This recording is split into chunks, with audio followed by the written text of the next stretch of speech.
नमस्कार। जय जगन्नाथ स्वामी की मो ना हूँ प्रवेश परिड़ा।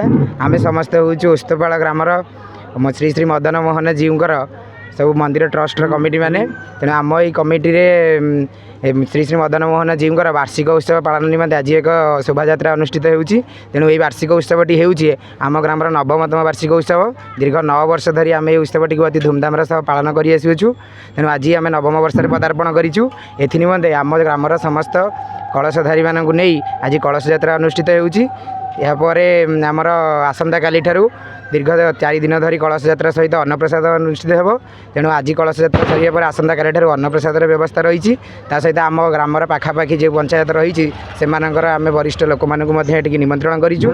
सहित बहुत धूमधाम पालन कर आम भी भावुँ यहीपरि भाव में आम कलश यात्रा दीर्घ दिन धरी चालू रह।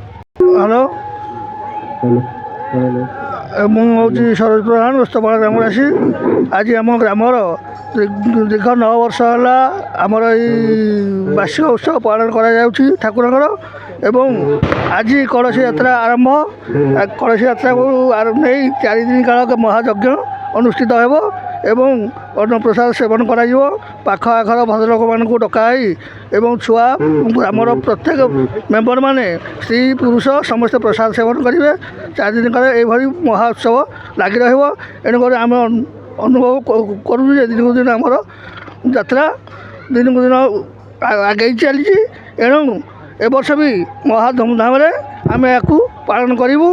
यही सब वर्ष भी ये लीला लगी जाइए। ठाकुर को आम एति अनुग्रह प्रार्थना करूँ। दीर्घ 9 वर्ष धरी यही जो कलश यात्रा चली आसी आई वर्ष कौन आम गाँव जो गुरुजन मैंने अच्छा जेहेतु यही पर्व बहुत बड़ पर्व उस्तपाड़ ए गुरु दायित्व को आम युवक मानू एमाने हस्तांतर करमती गुरुजन मान आशीर्वाद थाऊ। आम ये संस्था को एमती आगे नहीं था। प्रभु मदन मोहन आशीर्वाद आम एमती थाऊ। जय जगन्नाथ की पचारना नायक मु आज आम उस्तपाड़ ग्रामर श्री श्री मदन मोहन जी नवम यज्ञ महोत्सव अनुष्ठित होची। आमर भाईचारार गोटे परिचय।